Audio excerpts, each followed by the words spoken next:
Assalamualaikum. My name is FARZANA binti Muhammad. I will presenting about Maqasid Syariah. Maqasid Syariah can be simplified, defined as the higher aim of the Syariah norms, whose observance facilitates society's proper functioning by improving the public goods, which is maslahah, which entail avoiding activities that are harmful to individuals and society. We proceed to the first point, which is preserving of religion. Islam became the foundation of civilization. As a result, it becomes the responsibility of its followers to defend Islam. Islam is Allah subhanahu wa ta'ala religion, and it is the greatest favor for saving mankind from all disaster. The unique position of Islam as a religion on Allah subhanahu wa ta'ala's side is revealed in Surah Al-Ma'idah number 3, which is, it means, this day I have perfected for you your religion and complete my favor upon you, and have approved for you Islam as religion. But whoever is forced by severe hunger with no inclination to sin, then indeed Allah is forgiving and merciful. When a person chooses Islam, they must take on the duties that come with becoming a Muslim. If in case leaving Islam will be considered as apostasy. To ensure that this faith and religion are protected, Islam has established a law as well as the sort of punishment that should be applied to anyone who leave Islam or become apostate. And we proceed to point number 2, which is preserving life. Hifz an-nas is entails preserving dignity, brotherhood, and social equality, as well as justice, security of lives, property and dignity, good governance, poverty reduction and job creation, equitable income and with distribution, stable marriage and family life, social cohesion and crime reduction, and peace, also stability. Allah subhanahu wa ta'ala is known in Islam as a God Almighty and wise. All beings, including humans, have the right to life. According to Allah subhanahu wa ta'ala, this is a gift from Allah subhanahu wa ta'ala, and no one can take it away from you. The following is an explanation from the Al-Quran. Its mean, and indeed it is we who give life and cause death, and we are the inheritor. Surah Al-Hijr 23. So in the context of the government, it's their job to prevent unjustified bloodshed. The country will be destroyed if lives are not protected, and peace and quiet will be lost. As a result, it is against the law for humans to kill anyone without cause. Anyone who disobeys Islamic law is guilty in committing a crime and committing a severe sin. Suicide is likewise forbidden in Islam. According to its adherents, this is due to the fact that this deed is contrary to Allah subhanahu wa ta'ala decision and authority. Next, I will present to all of you the third goals of Dharuriyyah in Maqasid Syariah, which is the protections of the intellect. For your information, intellect in the Arabic terms is known as al-aqal. It is derived from the root verb akala, which means to detail, to arrest, to comprehend, or to have intelligence.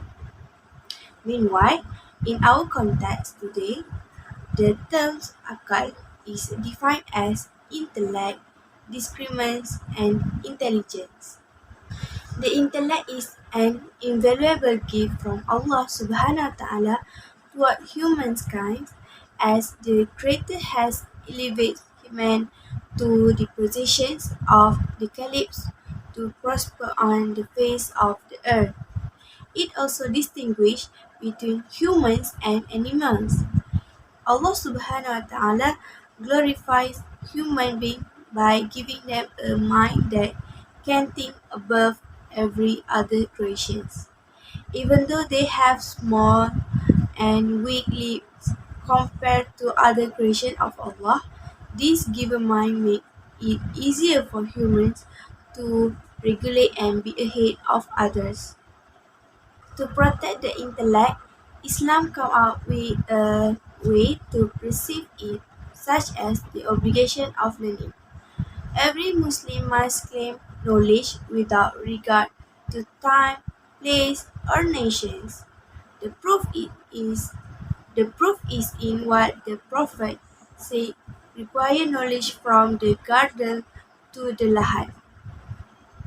A man's intellect can determine whether something is good or bad, of good or bad quality, or even damaged.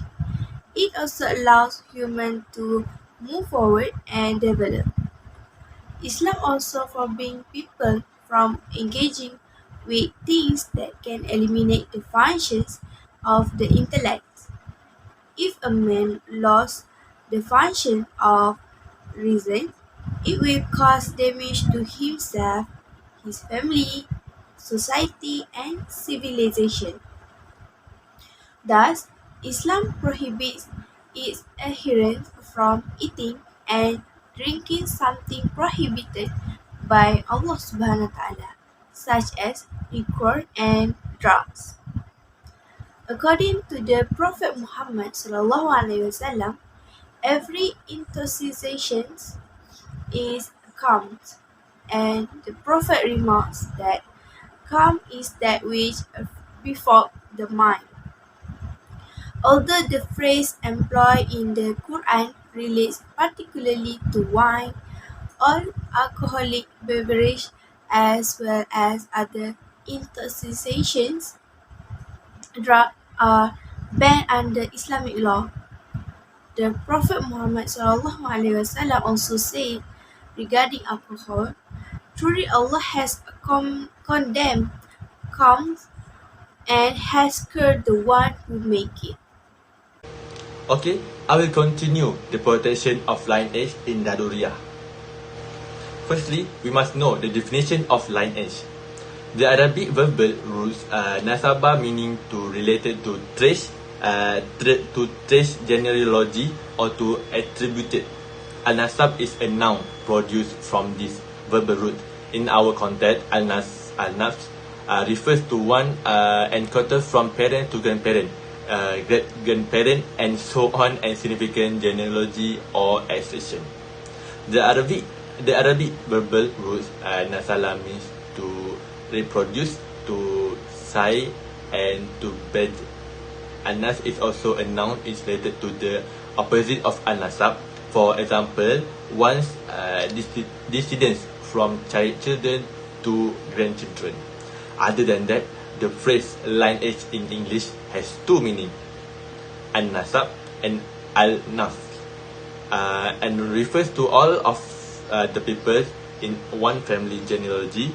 When we say hifz al-nafs and hifz al-nas, which is protection of lineage, we mean the protection of the line itself, as the Maqasid hifz al-nas, protection of life, covers the protection of the life of person in this line. From the standpoint of those who keep all nasab and al-nas, is things that aid in the perseverance of al-nasab and al-nas are welcome, promoted, and required. The main point is marriage prescription as well as its consequence, which is nikah. We call it marriage. It's my sunnah. The Prophet remarks in a hadith, "He who refused to follow my sunnah is not one of my followers." In the Islamic religions, marriage is strongly encouraged because personal relationships outside of marriage are illegal. Marriage is the only legal way to get sexual fulfillment and bear children. Despite the overwhelming encouragement and urge to marry, it is not by the default required. The actual ruling is based on a person's unique circumstance. Marriage is the cornerstone of any society, as it is on this basis that families are formed and children are born. It is therefore critical that when one decided to marry, the process is carried out currently and in accordance with the associate condition, which includes the proposal by the party, is accepted by the other, a guardian for the bridge, the mark, the presence of two male witnesses, and a public announcement. These criteria led the new union to begin on a solid footing by safeguarding both parties' interests, particularly those of the bride, who is often seen as the contract's most vulnerable party. From the point of view of the treated to Al-Nasab and Al-Nas, seeing that endanger Al-Nasab and Al-Nas are discouraged, prevented, and outlawed. The following are some instances of how this is accomplished. Zina's prohibition and punishment. Zina is an Arabic phrase that refers to all extramarital sexual interaction, including fornication and adultery, that occur before or after marriage. In Islam, both are grave faults, and zina is thus classified as one of the main sins. Zina is strictly prohibited and has no exceptions. It is a crime that targets society's most fundamental unit, the family, and results in the birth of children outside of marriage. In the United Kingdom, for example, the proportion of births outside of marriage was 40% in 2004, an astounding statistic that is expected to climb. The Syariah aims to protect against such instability and the harm that adulterous relationships can cause to the family unit, both directly and indirectly, owing to the shame linked to adultery and fornication. Because zina is so serious, the Sharia stipulated punishment are similarly severe. They function as a deterrence to the other, addition to penalizing the perpetrator. These sections are currently the subject of heated controversy, with some criticism them as being excessively harsh or absolute. Most of this is due to misunderstanding between Muslim and non-Muslim, as well as the erroneous application of Islam law by various authorities. Although the penalties are high, the offence itself is not. The requirement for their use are also fairly strict. For someone to be punishment in this way for the crime of zina, 4 witnesses must see the act of penetration or an admission from the guilty party with their own eyes. Any evidence that falls short of this is an abuse and will not result in the imposition of these penalties. Furthermore, anyone who fraudulently accuses someone of zina faces legal consequence, because the state is not tasked with spying on what people do in their own home or in private. Some have speculated that the instantly purpose of this punishment is actually for a public order offence. Now, I will explain the fifth goal of Dharuriyyah in Maqasid Syariah, which is protecting property. As we know, property in the Arabic term is known as al-mal. As in ma'ala bihi al-qab, the Arabic phrase mal is supposed to derive from the root verb ma'ala, which means to digress or to turn away. In Islam, Muslims are urged to maintain al-mal to safeguard property. Property may be protected in a variety of ways. Encouragement of commerce and investment is one of them. Istismar is an Arabic term that means to use and to return a profit. Money has evolved throughout time from bartering to exchanging gold pieces and coins. This money must be kept in circulation via trade and investment to keep an economy thriving. Another approach to protecting and maintaining a property or al-mal is charity. Zakat is one of the 5 pillars of Islamic practice, and it is required of any Muslim who has money above the nisab level. Those with the most prominent propensity to spend in every community are the poorest. If we donate to charity, Allah will bless our riches and multiply them. Last but not least, private ownership is permitted, or known as milkiyah khasa. Individuals are allowed to acquire and own personal property under Sharia law. Muslims believe that in a market economy, everyone should be able to benefit from their labor.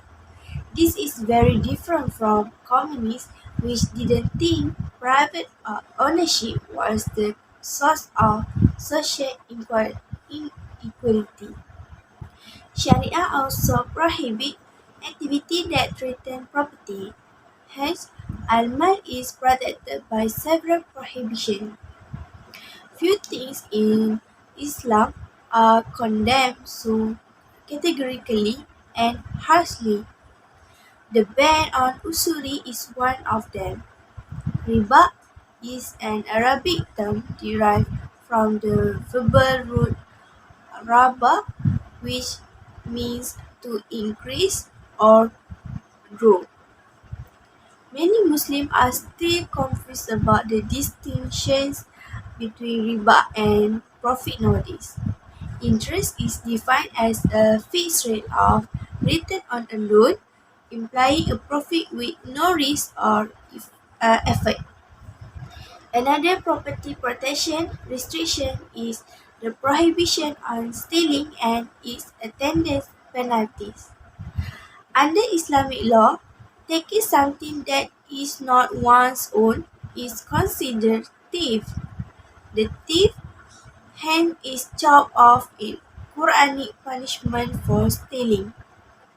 Umar radiallahu anhu, the second caliph in Islamic history, determined thieves were not punished for a brief period.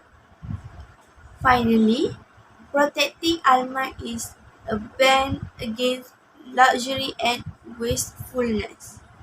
There is no monetary limit on what defines the boundary between moderation and excess in Islam. Overall, the ideal thing to do is keep the difference between the affluent and poor people's seemingly limited life as minimal as possible. If it is not kept under control, it leads to jealousy and class division in a community. Okay, the example of application in Islam banking and finance in Dharuriyyah is, according to Ibnu Ashur, Maqasid Al-Syariyyah is a term that refers to the maintaining order, achieving benefits, preventing harm and corruption, establishing equality among people, making the law reverent, obey and effective, and enabling the ummah to become powerful, respected and confident.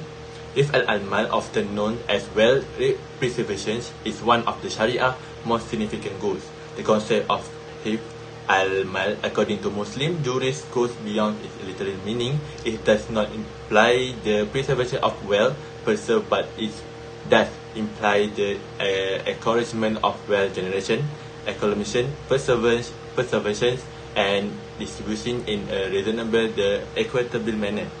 The Sharia teachings emphasize strongly on preserving one's wealth, and it has preserved certain parameters such as for the ownership to be legally recognized, and has outlined specifically punishment for transgressing the right of others.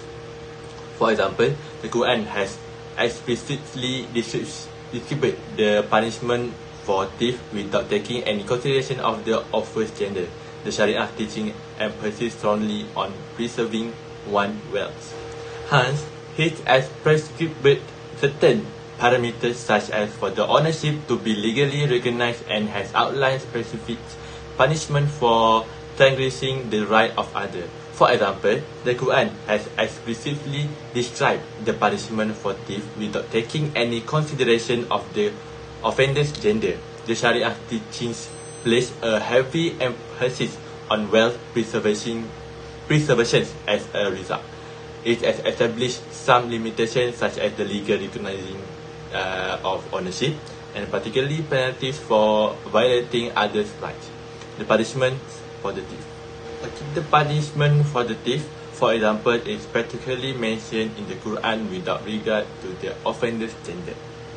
Nowadays, there are a plethora of options for engaging the legal business activity, ranging from modest sole proprietorship to corporation. Aside from directly engaged in the enterprise, wealth can be built through investing in Sharia compliance instruments available in one country, such as equities, unit trust, sukuk, or investment account certificate by Sharia advisory councils.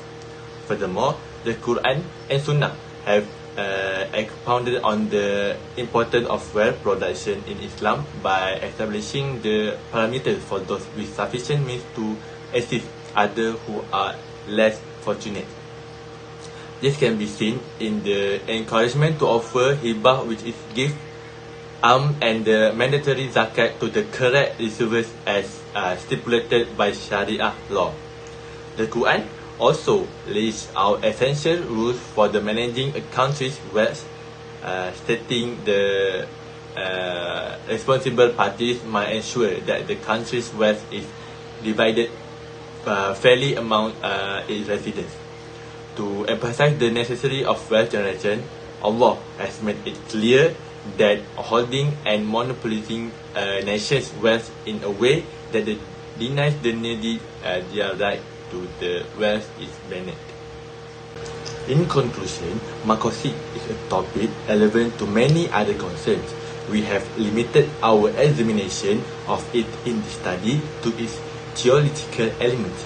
We demonstrate the significance of this research to our current era in the study, despite the fact that many contemporary scholars have examined Maqasid theoretically.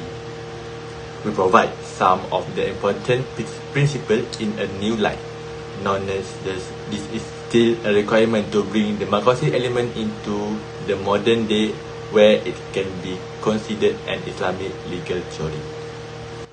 Next is Maqasid has historically gotten insufficient attention from Muslim jurists who were obsessed with the letter of the law and the formation of the text, who were more concerned with the philosophy and purpose of the law.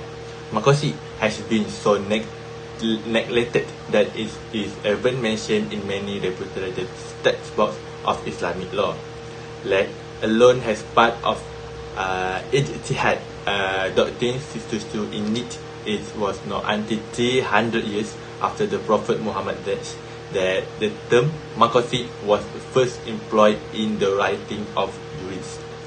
When Abu Abdullah al-Tirmidhi al-Hakim became the first scholar to use the name and to write specially on the topic. Last but not least, the Maqasid perspective, which examines the reason for the restriction and the ideas that underpin it, will result in a plethora of alternatives, knowing that principles and maxims the fiqh will deduce from logic and analogy that everything that hurts the intellect falls into this truth. Any substance or intoxication that hurts the intellect is immediately classified as having the same legal status as alcohol. For example, cocaine harms the intellect, hence cocaine is illegal. Furthermore, the Maqasid's understanding of this one example of consuming alcohol serves as a guiding principle, confirming the Maqasid crucial function independent and sustaining faith, life, riches, intelligence, progeny, and honor.